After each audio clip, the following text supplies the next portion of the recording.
Shalom keluarga damai dan sobat Samas yang dikasihi Tuhan.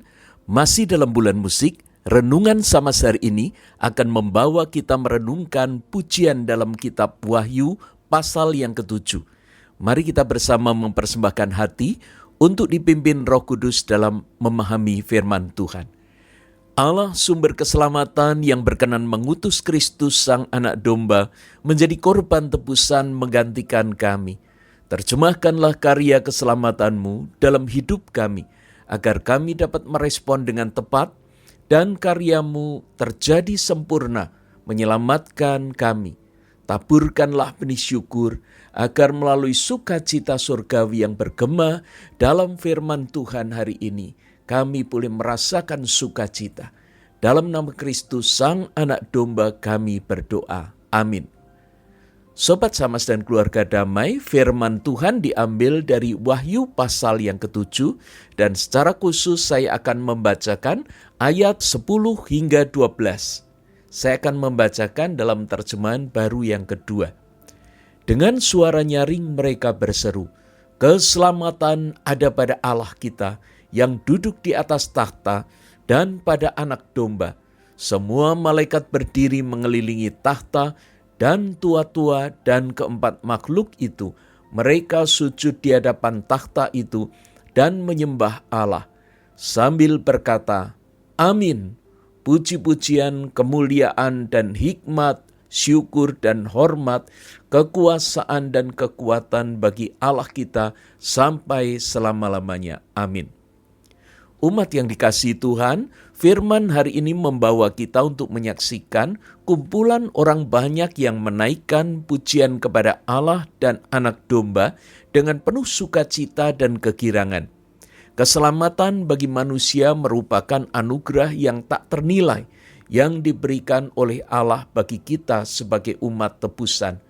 Manusia berdosa yang tak akan pernah bisa selamat, baik dengan kekuatan sendiri maupun oleh pertolongan pribadi manapun, harus bersyukur serta mempersembahkan dirinya secara utuh bagi Allah yang telah menyelamatkannya. Ada beberapa keunikan dari pujian ini, yaitu pujian ini dinyanyikan oleh kumpulan orang banyak di surga yang berasal dari berbagai bangsa, suku, kaum, dan bahasa, yang menaikkan secara bersama-sama. Kemudian ada pula makhluk surgawi, yaitu malaikat, tua-tua, dan empat makhluk yang tersungkur dan menyembah di hadapan takhta Allah. Beberapa penafsir menggambarkan pujian ini dinaikkan oleh beberapa kelompok secara bersahut-sahutan. Dan kata atau pujian amin yang mereka ucapkan pada bagian awal dan akhir merupakan respon atas pujian yang dinyanyikan oleh kelompok yang lain. Sehingga kita dapat membayangkan baik manusia maupun malaikat dengan sepenuh hati saling memuji dan memberi respon atau konfirmasi atas pujian bagi Allah satu dengan yang lain. Karena dinyanyikan oleh kumpulan orang banyak yang tak terhitung jumlahnya, maka pujian atas kemuliaan dan karya Anak Domba ini menjadi meriah, agung dan mulia. Secara keseluruhan, Wahyu pasal 7 sebenarnya terbagi menjadi dua bagian. Di ayat yang pertama sampai ke-7 menjelaskan bagaimana gereja Tuhan terlepas dari kengerian malapetaka yang dialami dunia ini, karena telah terlebih dahulu dimeteraikan. Lalu bagian kedua yaitu ayat 9 sampai 17 menjelaskan tentang sebuah penglihatan akan masa depan yang memungkinkan Yohanes untuk menceritakan kepada pembacanya tentang apa yang akan terjadi setelah diselamatkan dan tindakan Allah untuk melindungi orang-orang percaya. Jika kita melihat kerangkanya, maka kita mulai dapat memusatkan perhatian pada keadaan setelah diselamatkan. Keadaan ketika gereja sudah dimenangkan oleh Allah dan telah merasakan perlindungan Allah sebagai akibat dari kesetiaan mereka. Yohanes menggambarkan keadaan tersebut dengan suasana penuh kemuliaan dan sukacita. Jika kita memperhatikan ayat 9 sampai 10, hampir bisa dipastikan bahwa kumpulan orang yang ada di dalam ayat yang ke-9 ini sama dengan apa yang tertulis pada ayat sebelumnya, yaitu 144.000 orang yang telah mendapatkan meterai di dahi mereka. Dan kumpulan orang percaya yang telah diselamatkan ini, para pengikut Kristus yang setia. Mereka adalah para pemenang. Mereka kini berkumpul di sorga dan mengenakan jubah putih dan memegang daun-daun palem. Jubah putih dan daun palem itu menunjukkan kegembiraan dan kemenangan sesudah sebuah peperangan besar selesai. Dan jubah putih adalah lambang kemenangan. Daun palem dalam Injil dipakai ketika Yesus dieluk-elukan saat memasuki Yerusalem. Dan kegembiraan ini dinyatakan dengan suara yang nyaring, suara yang memuji Tuhan. Keselamatan bagi Allah kami yang duduk di atas tahta dan bagi anak domba. Keluarga Damai dan Sobat Samas memahami dan menerima keselamatan adalah sebuah anugerah, karenanya respon persembahan diri harus disampaikan. Pujian melalui nyanyian dan musik merupakan awal yang harus diikuti dengan persembahan hidup yang utuh di semua bagian kehidupan kita. Jika respon atas keselamatan terus menjadi polemik yang tak kunjung usai atau bahkan resistensi yang berkepanjangan, jangan-jangan sampai waktu hidup kita habis, respon itu masih belum diberikan. Maka hal ini sama saja dengan orang yang menolak karya keselamatan Allah serta pengorbanan dari Sang Anak Domba.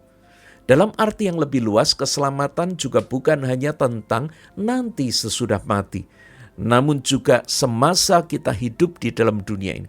Keselamatan dari dosa, dari kecelakaan, dari keterpurukan, serta berbagai persoalan yang membelenggu. Tawaran keselamatan dari Allah datang untuk membebaskan kita. Namun kesediaan kita menjadi sebuah konfirmasi.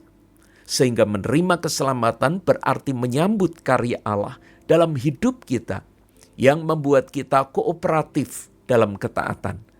Hanya orang yang menerima kenyataan bahwa dirinya mau atau telah diselamatkan yang bisa bersyukur. Di luar itu orang akan terus mencari dan mengusahakan untuk memperoleh keselamatan. Dan orang yang hidup dalam ketakutan akan binasa, pesimis akan pertolongan Tuhan, yang tidak bisa bersyukur dalam hidupnya.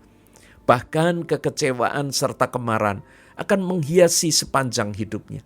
Perasaan bahwa hidup ini kejam, orang lain adalah musuh, tidak ada yang mempedulikan dirinya, akan terus menghantui hari-harinya. Sebaliknya, hidup yang menyambut keselamatan akan menjadi hidup yang indah, dipenuhi rasa syukur, optimis memandang masa depan, bahkan sekalipun menghadapi tantangan, akan tetap yakin akan pertolongan Tuhan. Sobat Samas dan Keluarga Damai, ayat 11 dan 12 memberikan kepada kita gambaran bahwa tidak hanya manusia saja yang menaikkan pujian kepada Tuhan, namun juga malaikat serta makhluk surgawi turut memuji Tuhan. Para malaikat, tua-tua, makhluk surgawi, semua menyembah dan memuji-muji Allah. Mereka ikut dalam kegembiraan dan kemenangan serta sorak-sorai bersautan, menyembah Tuhan. Itulah yang terjadi di sorga.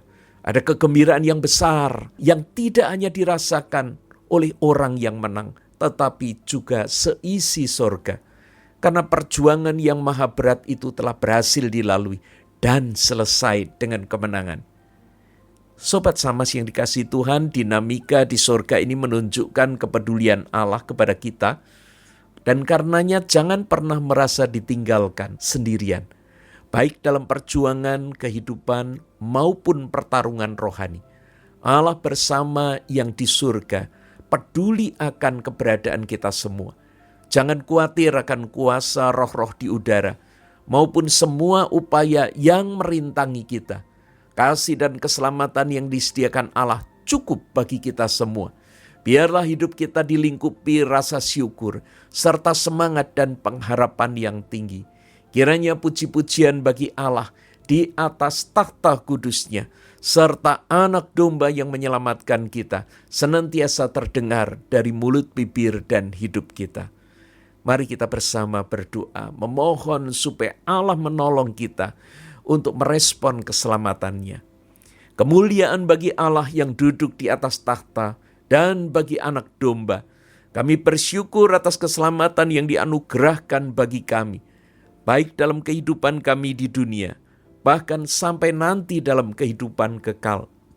Kami bersyukur karena panggilan-Mu kepada keselamatan maupun untuk menghidupinya, memberi kami semangat juang untuk menghadapi tiap tantangan. Engkau sungguh hidup dan keselamatan-Mu sungguh ada. Tak Kau biarkan kami dalam jerat keputusasaan, namun cahaya pengharapan-Mu menerangi dan memandu kepada jalan menuju keselamatan. Siramilah hati kami dengan rasa syukur, agar makin nampak tiap kebaikan yang Kau buat. Dalam Kristus Sang Anak Domba, kami berdoa. Amin.